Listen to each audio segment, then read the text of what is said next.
अस्सलाम वालेकुम दोस्तों। आज मैं आपके लिए एक ऐसी कहानी लाया हूं जो हमारे दिलों को नरम कर देगी और हमें एक भुलाए हुए सबक की याद दिलाएगी।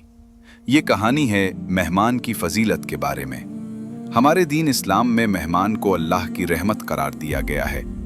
हमारे प्यारे नबी हज़रत मोहम्मद सल्लल्लाहु अलैहि वसल्लम ने फरमाया, जो शख्स अल्लाह पर और आखिरत के दिन पर ईमान रखता है उसे चाहिए कि वो अपने मेहमान की इज्जत करे। यहाँ तक कहा गया कि मेहमान अपना रिज्क खुद लेकर आता है और जब वो रुखसत होता है तो मेज़बान के गुनाहों को अपने साथ ले जाता है, यानी उनकी मग़फ़िरत का सबब बनता है। हज़रत इब्राहीम अलैहिस्सलाम को अबुद्दैफ़ान यानी मेहमानों का बाप कहा जाता था, क्योंकि वो मेहमान के बगैर खाना नहीं खाते थे।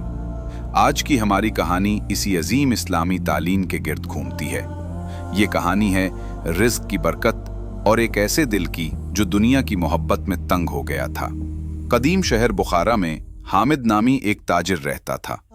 एक वक्त था जब हामिद का दस्तरखान बहुत वसी था और उसका घर मुसाफिरों के लिए खुला रहता था। लेकिन जैसे जैसे उसकी दौलत बढ़ी, उसका दिल तंग होता गया।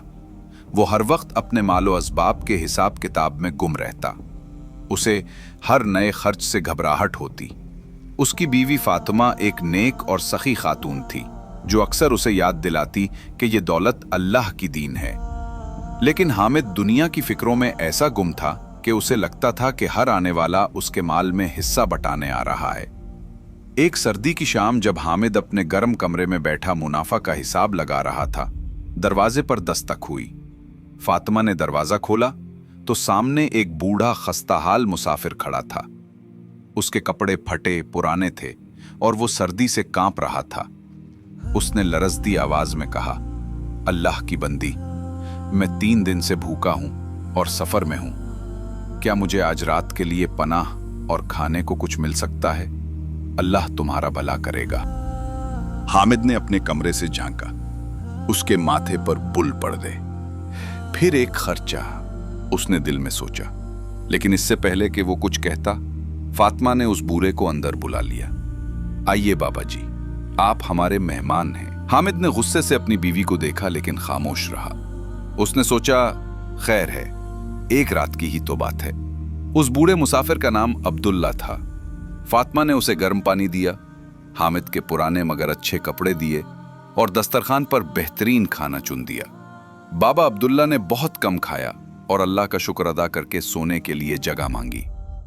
अगला दिन गुजरा। बाबा अब्दुल्ला ने जाने का नाम नहीं लिया। वो खामोशी से सहन के एक कोने में बैठा तस्बीह करता रहता। हामिद की बेचैनी बढ़ने लगी। वो जब भी उस बूढ़े को देखता उसे लगता कि उसका माल कम हो रहा है। दूसरा दिन तीसरे दिन में बदल गया। बाबा अब्दुल्ला की तबीयत कुछ नासाज हो गई और वो बिस्तर से लग गया। अब हामिद का गुस्सा काबू से बाहर होने लगा। वो फातिमा से लड़ता, देखा, मैंने कहा था ना, ये मुसीबत हमारे गले पड़ गई है। ये कोई मुसाफिर नहीं, कोई काम चोर फकीर है जो मुफ्त की रोटियां तोड़ने आ गया है। फातिमा उसे समझाती, हामिद, अल्लाह से डरो। वो बीमार हैं और हमारे मेहमान हैं। ये अल्लाह की रहमत हैं। रहमत? हामिद चीखा, मुझे तो ये जहमत लगते हैं। जब से ये आए हैं मेरा दिल किसी काम में नहीं लग रहा। मेरा सारा हिसाब किताब उलट पुलट हो गया है। बाबा अब्दुल्ला खामोशी से ये सब सुनते रहते, लेकिन उनके चेहरे पर कोई शिकवा ना आता। वो बस हल्के से मुस्कुरा देते और आसमान की तरफ देख लिया करते। 5वें दिन हामिद के कारोबार पर एक हकीकी क़यामत टूट पड़ी। उसका सबसे कीमती तिजारती काफिला जो मिस्र से रेशम और मसाले लेकर आ रहा था, रास्ते में लुट गया। खबर आई कि डाकुओं ने सारा माल लूट लिया और मुहाफिजों को मार डाला। ये खबर सुनकर हामिद सर पकड़कर बैठ गया। ये उसकी आधी से ज्यादा जमा पूंजी थी। वो दीवानों की तरह घर में घूमने लगा। मैं बर्बाद हो गया, लुट गया, मेरा सब कुछ खत्म हो गया। वो गुस्से में सीधा बाबा अब्दुल्ला के कमरे में गया जो उस वक्त नमाज पढ़ रहे थे। हामिद ने उनके सलाम फेरने का भी इंतजार न किया। तुम, जब से तुम मनहूस ने इस घर में कदम रखा है मेरी बर्बादी शुरू हो गई है। फौरन निकल जाओ मेरे घर से, अभी, उसी वक्त। फातिमा दौड़ती हुई आई और हामिद को रोकने की कोशिश की। हामिद, होश करो, ये अल्लाह के मेहमान हैं, तुम कुफ्र के अल्फाज बोल रहे हो। बाबा अब्दुल्ला ने सुकून से अपनी नमाज मुकम्मल की। बेटा, उन्होंने नरमी से कहा, मैं तो चला जाता हूं, लेकिन याद रखना, रिज्क की तंगी माल के कम होने से नहीं, दिल के तंग होने से आती है। तुमने अल्लाह की रहमत को खुद ठुकरा दिया है। ये कहकर बाबा अब्दुल्ला ने लाठी टिकते हुए घर की दहलीज पार कर ली। फातिमा उनके पीछे रोती रही। बाबा जी, हमें माफ कर दें, रुक जाएं। जैसे ही बाबा अब्दुल्ला के कदम दहलीज से बाहर पड़े, एक घुड़सवार तेजी से हामिद के घर की तरफ आया। वो बुरी तरह हाँप रहा था। हामिद, हामिद, मुबारक हो। खबर गलत थी। हामिद, जो अभी तक गुस्से में था, चूंक कर पलटा। क्या मतलब? घुड़सवार ने कहा, काफिला लुटा नहीं, डाकुओं ने हमला जरूर किया था, लेकिन ऐन वक्त पर सुल्तानी फौज का एक दस्ता वहां से गुजरा। उन्होंने डाकुओं को पकड़ लिया और सारा माल महफूज कर लिया है। काफिला अभी शहर की हुदूद में दाखिल हो रहा है। ये सुनना था कि हामिद के पैरों तले से जमीन निकल गई। उसे एक लम्हे में सब समझ आ गया। ये काफिला नहीं बचा था, ये उसकी इज्जत बची थी। ये उसकी दौलत नहीं, उसका ईमान बचा था। ये सब उस मेहमान की बरकत थी जिसे वो नहूसत समझ रहा था। ये उस बूढ़े की खामोश दुआएं थीं जिन्हें वो बोझ समझ रहा था। वो नंगे पांव बाबा जी चलाता हुआ गली में भागा। बाबा अब्दुल्ला ज्यादा दूर नहीं गए थे। हामिद उनके कदमों में गिर पड़ा। मुझे माफ कर दें बाबा जी, मुझसे गुनाह हो गया, मैं अंधा हो गया था। आप अल्लाह की रहमत थे और मैं आपको पहचान न सका। बाबा अब्दुल्ला ने उसे उठाया और गले से लगा लिया। बेटा, अल्लाह बड़ा गफूर और रहीम है।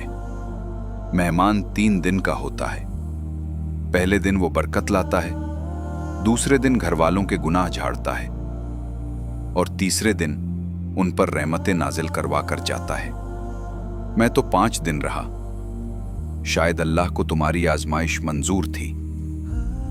हामिद बाबा अब्दुल्ला को वापस घर लाया। उसने खुद उनके पांव धोए, उनकी खिदमत की और उनसे माफी मांगी। उस दिन के बाद हामिद का दिल बदल गया। उसका घर सिर्फ मुसाफिरों के लिए नहीं, बल्कि हर गरीब और जरूरतमंद के लिए खुल गया। उसने समझ लिया था कि दौलत जमा करने में नहीं, बल्कि अल्लाह की राह में खर्च करने और उसकी मखलूक की खिदमत करने में सुकून है।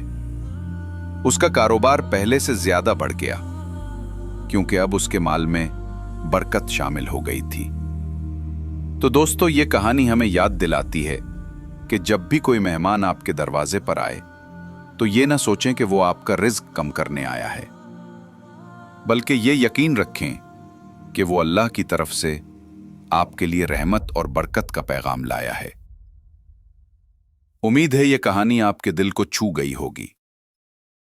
अल्लाह हाफिज। ऐसी सच्ची इस्लामी कहानियां सुनने के लिए हमारा channel true Islamic stories subscribe करना न भूलिए। अल्लाह हाफिज।